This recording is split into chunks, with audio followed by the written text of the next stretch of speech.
नमस्कार दोस्तों, आज बात करेंगे कि तीसरे भाव का स्वामी अगर सातवें भाव में चला जाए और लगन की डिग्री बढ़ती चली जाए तो क्या इस ग्रह के अंदर फलों में फर्क आएगा या नहीं। उदाहरण लेंगे इस समय मेष लगन का और तीसरे भाव का स्वामी बुध, जैसा कि आप जानते ही हैं। तो ये उदाहरण आपके सामने 7 नवंबर 1970 16:24 देखिए। उसमें आप देख रहे हैं कि लगन की जो अंश हैं वो 0 डिग्री 27 मिनट तकरीबन 0 डिग्री से विज्ञान में, और बुध के जो रिजल्ट हैं वो आपके सामने हैं। बुध जो तीसरे भाव का स्वामी है वह 7वें भाव में बैठा है तुला राशि, और इधर चरित्र में देखते हैं तो ये 7वें भाव में चला गया और बुध यहाँ 4 और 7 में बढ़ेगा, क्योंकि तीसरे भाव का स्वामी तो बुध से छिन गया तो चौथे भाव का स्वामी हो गया चौथा और 7। बुध गुरु के नक्षत्र में है, गुरु 7वें भाव में बैठा है और 10वें भाव का स्वामी है 7 और 10। शुक्र दूसरे, तीसरे और 7वें का स्वामी है और 7वें भाव में बैठा है, तो शुक्र 2, 3, 7 ले सकते हो। तो बुध नाड़ी ज्योतिष के अनुसार उपनक्षत्र नक्षत्र के फल अधिक प्रबलता से देगा। तो अब इसमें बुध में देखते हैं क्या रिजल्ट आएंगे। 7, 7, 2, 7 मतलब विवाह के लिए पॉजिटिव है। पढ़ाई लिखाई की बात करें तो 2, 4 मध्यम है। काम धंधे की बात करें तो ठीक है, क्योंकि 7वां 10वां भाव बिजनेस के लिए अच्छा है। हेल्थ की बात करें तो कोई खास समस्या नजर नहीं आती। प्रॉपर्टी परचेज की बात करें तो पॉसिबल है, लेकिन 3-10 बेचने की बात भी नजर आती है।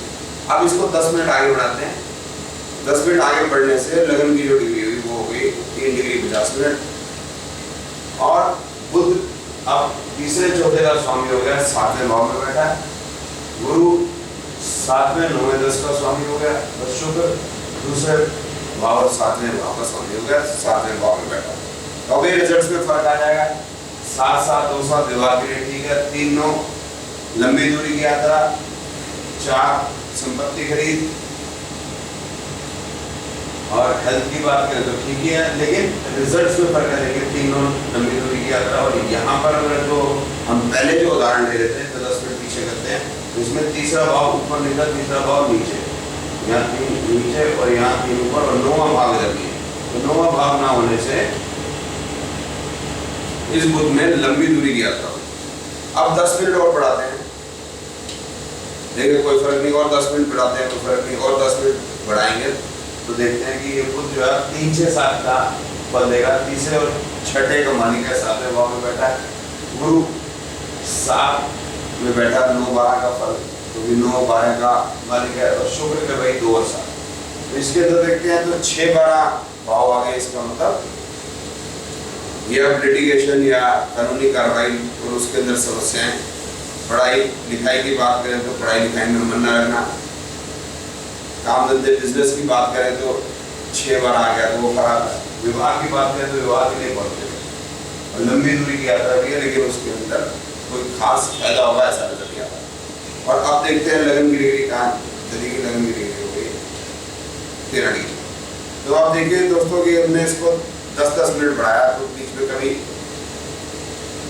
फल में फर्क आया, कभी नहीं आया। लेकिन अगर लगन की डिग्री बढ़ती चली जाती है तो जो ग्रह है उसके रिजल्ट्स में फर्क आ सकता है। उसकी वजह ये रही कि चरित्र बदलता गया। चरित्र बदलने से क्यों बदल गया कि स्वामित्व बदल गए और ग्रह की पोजीशन भी बदल गई। तो ग्रह की पोजीशन बदलती है और चरित्र बदलता है। इस बदलने से बुध के पूरे रिजल्ट्स में फर्क आ जाता है, क्योंकि उसके नक्षत्र उपनक्षत्रों के रिजल्ट्स में भी फर्क आने लगता है। और नाड़ी ज्योतिष से हम इसको बड़े आसानी से बता सकते हैं, जबकि ट्रेडिशनल ज्योतिष में हम क्योंकि नक्षत्र उपनक्षत्र नहीं लेते तो इसको इस चीज को हमें समझ में नहीं आता।